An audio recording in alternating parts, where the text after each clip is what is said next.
معاملے کو جزیات نگاری یوں بیان کرتے ہیں، گہرائی تک جا کر بیان کرتے ہیں، اور یہ کون کیسے کر سکتا ہے؟ جس کا مشاہدہ اور شعور بہت گہرا ہو۔ ابھی آپ سے عرض کی لہجے میں دھیما پن ہے، بڑا رکھ رکھاؤ ہے، دھیما لہجہ ہے، سنجیدہ ہو کر گفتگو کرتے ہیں، لیکن ایک ایک جملہ، ایک ایک لفظ پر لطف ہوا کرتا ہے۔ آپ کی کتاب 4 تصانیف ہیں: چراغ تلے، خاک بدہن، زرگزشت اور آب گم۔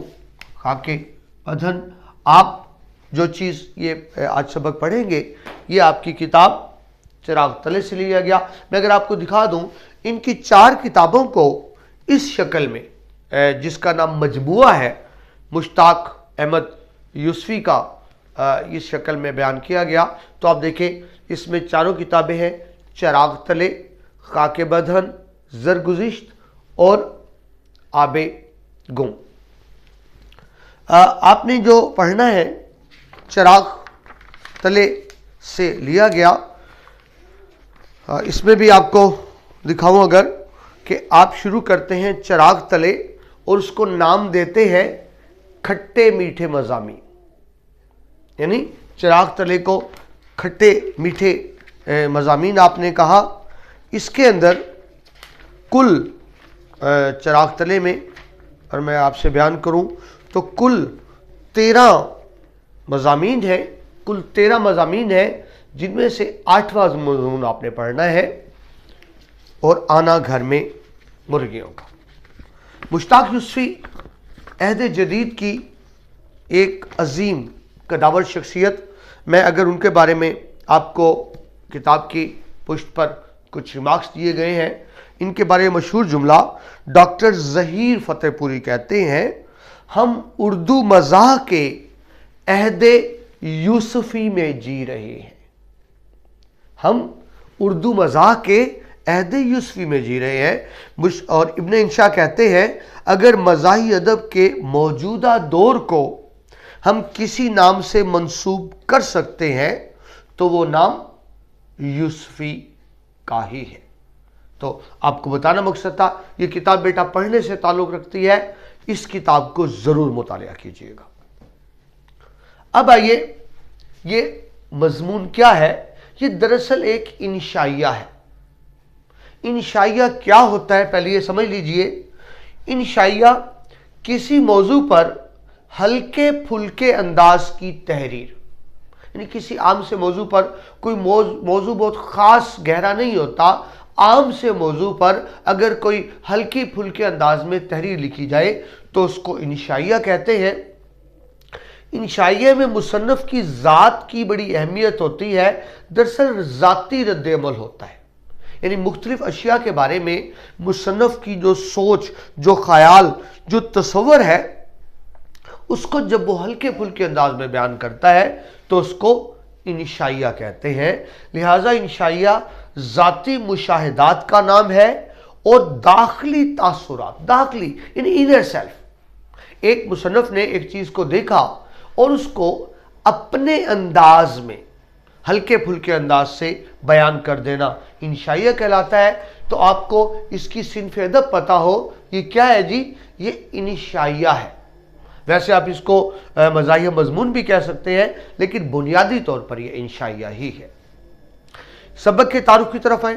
میں نے بھی آپ سے عرض کیا مزاح سے بھرپور انشائیہ ہے یا مزاحیہ مضمون ہے جس میں بہت ہی دلچسپ انداز سے بیان کیا گیا۔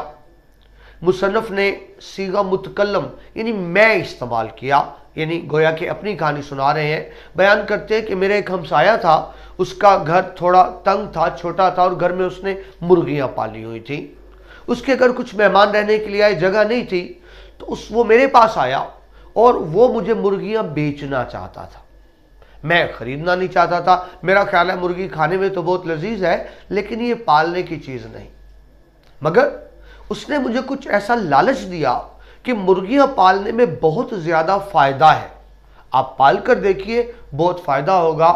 تو میں کسی حد تک اس کے لالچ میں بھی آیا، اور دوسری بات یہ کہ انسان بنیادی طور پر محبت کا بھوکا ہوتا ہے. انسان کو انسان سے تو محبت نہیں ملتی، وہ جانور اور پرندوں میں محبت تلاش کرتا ہے. لہٰذا اس نیت سے میں نے مرغیاں خرید لی کہ ایک تو منافع ہوگا، دوسرا انسان میں جو محبت کی تشنگی ہے وہ پوری ہوگی. مگر مرغیاں خریدنے کے بعد پتہ لگا کہ مرغیاں پالنا تو بہت ہی مشکل کام ہے. پورے گھر کا نظام درم برم ہو گیا، پورا گھر برباد ہو کر رہ گیا، اور پھر بڑی مشکل سے 18 ماہ کے بعد مرغیوں سے جان چھڑائی. اس کو بڑے مزاحی انداز میں مصنف نے بیان کیا ہے. مرغبانی سے متعلقہ مصائب اور مشکلات بیان کیے گئے ہیں. بتایا گیا ہے مرغیوں کی تیز ترین افزائش یعنی بڑھوتری، بڑھنے کا عمل، اور خوراک کہ بڑھتی بہت تیزی سے ہے، لیکن مزے کی بات یہ ہے ان کا خوراک کا کوئی خرچہ نہیں ہوتا، دانہ دن کا چگ کر ہی گزارا کر لیتی ہیں. مرغیوں کی عادات اطوار کا جائزہ لیا گیا. مرغیوں کی کیا عادات ہیں، کیسے کھاتی پیتی ہیں، کہاں رہتی ہیں، پورے گھر کو برباد کر کے رکھ دیتی ہیں. آپ ان کے دڑبہ بنا دیں، دڑبے میں نہیں رہیں گی، اس کے علاوہ ہر جگہ پہ موجود ہوں گی. انسان کی خوش خوراکی اور لالچ کا بیان ہے. ہم بڑی خوش خوراک قوم ہے پاکستانی. آپ جانتے ہیں ہم ترقی یافتہ نہیں، اللہ میں ترقی یافتہ جلد بنائے.